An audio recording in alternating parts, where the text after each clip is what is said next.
morning, viewers. Welcome to my brief devotion titled Fresh Bread. And I do hope that it makes an impact in your life as you begin a new day in Christ. Turn with me to the book of Numbers, chapter 16, verses 1 to 3. Let me read them for you.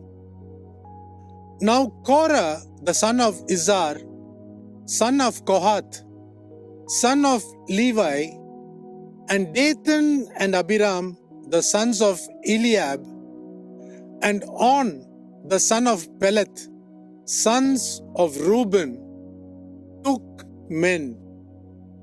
And they rose up before Moses with the number of the people of Israel, 250 leaders of the congregation, chosen from the assembly, well-known men, and they assembled themselves together against Moses and against Aaron, and said to them, "You have gone too far, for all the congregation are holy, every one of them, and the Lord is among them.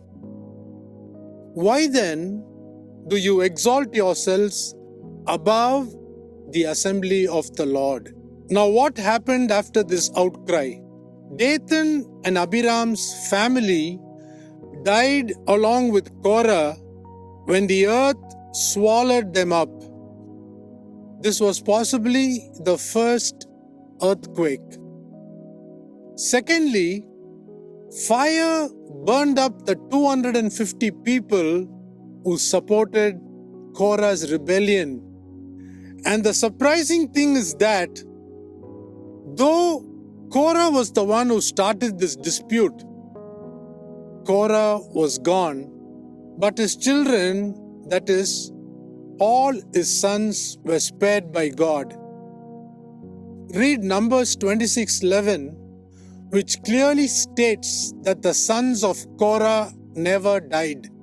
The father who started the rebellion was consumed by God, but all his sons were spared.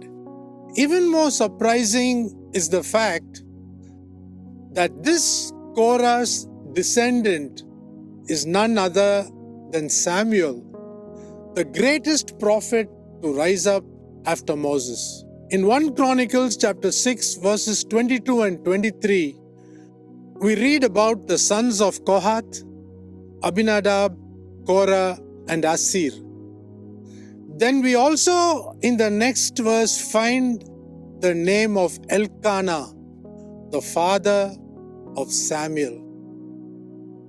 What a righteous God we serve.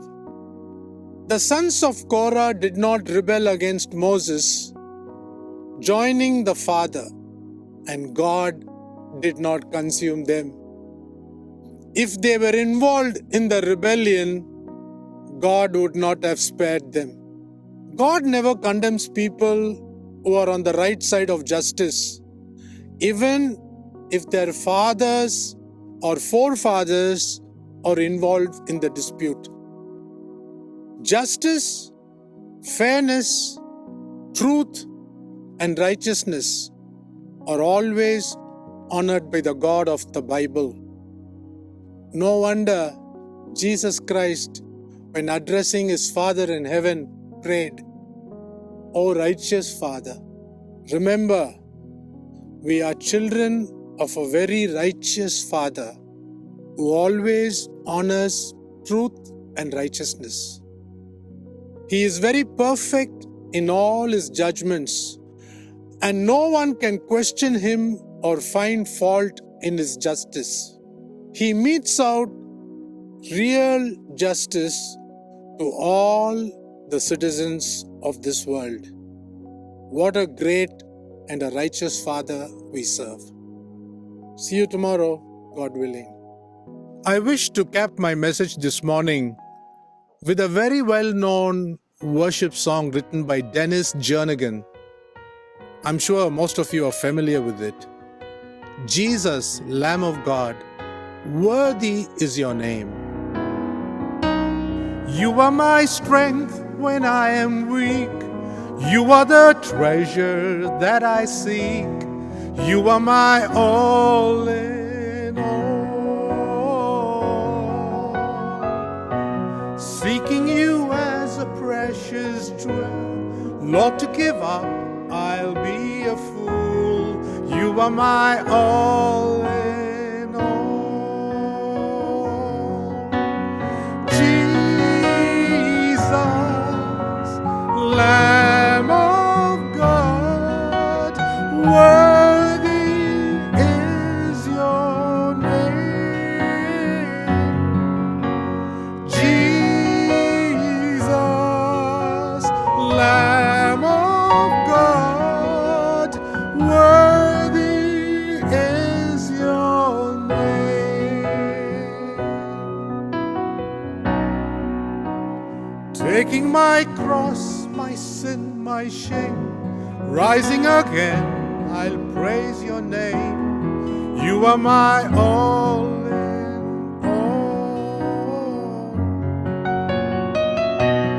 When I fall down, you lift me up. When I'm dry, you fill my cup.